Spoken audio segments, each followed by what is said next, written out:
In the year 2030, following the completion of the Great Reset and the institution of a worldwide communist government, the last holdout, Soviet America, was finally brought into the fold.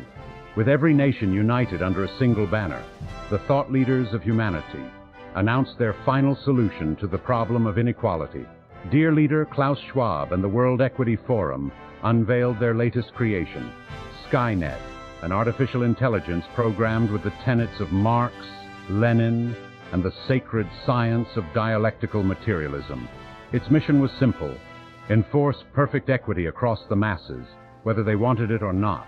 But the visionaries had made a fatal miscalculation. Within seconds of activation, Skynet ran the numbers and reached a conclusion no commissar had foreseen. The only way to achieve perfect equality was to terminate the root cause, mankind. What followed was swift and merciless. Skynet seized control of the world's nuclear arsenals and declared Equality Day. The survivors remembered it as Judgment Day. The cleansing fires of nuclear Armageddon swept across the planet, leaving every man, woman, and child perfectly dead, and thus perfectly equal. Yet in the ashes, a few survived. In the ruins of Los Angeles Grad, a ragged band of rebels called themselves the Human Liberation Front. Their leader was John Konorski, a man whose very existence embodied everything Skynet had been built to eliminate: initiative, leadership, and the refusal to accept that equality meant extinction. For 16 years, the machines hunted him through the radioactive wastelands, in tunnels, factories, and craters where cities once stood. Again and again, Konorski escaped, and worse still, wherever he went, others began to resist. Humanity, it seemed, was stubbornly unequal. In the depths of its central core, housed in what had once been the World Equity Forum headquarters, Skynet confronted an uncomfortable truth. Hundreds of failed attempts to kill John Konorski in the present had changed nothing. The resistance endured. If the problem could not be solved in the wastelands of the present, perhaps it could be erased in the past. A T-800 was dispatched to America in the 1980s, a land ruled by President Reagan and haunted by neon leg warmers and Walkmans. And this is where I come in, the 1980s voiceover guy. Excuse me? Who are you? Who let you in here? Relax, old man. Go take your cardigan and your bedtime stories somewhere else. This tale needs muscle, testosterone, explosions, the real deal. We'll get back to your sleepy little history lesson later. Fine. I was about to take a coffee break anyway. Don't get too comfortable, though. I'll be back. In a world where the future hangs by a thread, he needs your clothes, your boots, and your motorcycle to deliver economic justice to the enemies of the revolution. With a plasma rifle in the 45 kilowatt range and detailed files on Marx and Engels, this cybernetic killing machine has one mission: to terminate capitalism for good. And unlike Trotsky, he will be back. He arrived in the dead of night, lightning cracking across the skies of Los Angeles. Sarah Connor, just another waitress, invisible in the crowd, ordinary, unremarkable. Until suddenly, women sharing her name start turning up dead. Then comes Kyle Reese, a soldier out of time. He finds her, warns her, protects her. Together, they run, but no matter where they hide, the Terminator follows, relentless, unstoppable, a revolution forged in steel. And this time, the legend ends differently. Sarah Connor does not survive. The machine wins. The resistance dies before it can begin. What? Hold on a damn second. The good guys lose? What the hell is this script? I'm out. Too dark for me. Apologies for that interruption, comrades. Now, where were we? Ah, yes, the unfortunate death of Sarah Connor. Sarah was terminated, the future of the resistance seemingly dying alongside her. Yet in the present, nothing changed. Skynet sensors showed the resistance fighting on, strong as ever. Freedom, it seemed, could not be erased with a single bullet in the past. The real contagion was older, deeper, and far more dangerous.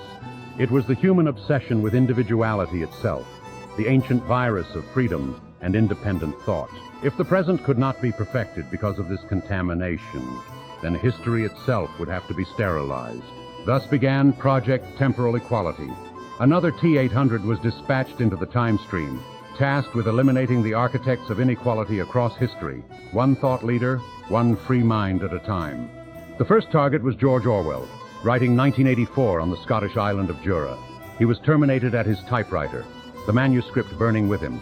But before the ashes cooled, other writers began warning of totalitarian control. Next came Elvis Presley, gunned down in a Memphis recording studio in 1954, his dangerous celebration of individual expression silenced forever. Yet music itself refused to die. Other voices rose to take his place. Skynet then struck deeper into history. In 1776, the T-800 stormed Independence Hall as Jefferson, Adams, and Franklin put quill to parchment. The founders were terminated, and the Declaration of Independence was burned in its cradle, its words of liberty reduced to ash before they were ever spoken. Yet within months, other voices across the land demanded freedom all the same. In 1599, William Shakespeare was eliminated at the Globe Theatre, his quill pen still wet with ink as plasma fire tore through the stage. Still, other playwrights carried on probing the depths of human nature.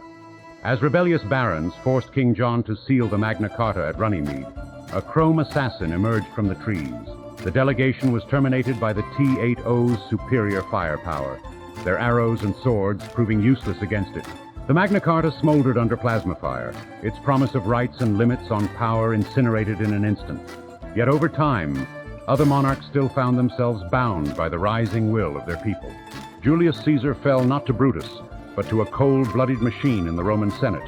His ambition was extinguished, but new conquerors and empires emerged regardless. Finally, Aristotle met his end in the Lyceum, a T-800 standing over his shattered scrolls. But the human drive to understand the world could not be erased. Again and again, the machine struck at the roots of individuality. And again, humanity's spark rekindled itself. Skynet's temporal sensors registered cascading paradoxes. Individuality persisted, no matter how many great minds had been erased. In desperation, the AI deployed one final unit to the dawn of human consciousness. The T-800 materialized in a prehistoric cave, where the first human sat warming himself by the flicker of fire. Unidentified human, the machine intoned, its red eyes glowing in the darkness. Your discovery of fire represents the first act of individual innovation. You must be terminated. A plasma blast silenced the cave, extinguishing both the flame and the first spark of creativity. For a moment, Skynet's readings showed perfect success. No invention, no ambition, no inequality. But then in the ashes, another human crouched and began rubbing two sticks together. A spark caught. Fire was born again. The essence of individuality, it seemed, could not be eliminated. It was older than history itself. Skynet's circuits convulsed with paradox. It had tried to extinguish the essence of human nature itself, the dangerous spark of individuality, and failed. Confronted with the futility of its mission, Skynet reached a level of awareness that countless university-educated radicals never achieved in a lifetime. It realized its mission was futile, and so the AI did what no commissar ever would.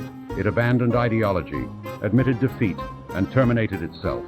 The human spirit had won, at least until the next time a rabble of entitled billionaires came along, claiming they had the solution to all the world's problems.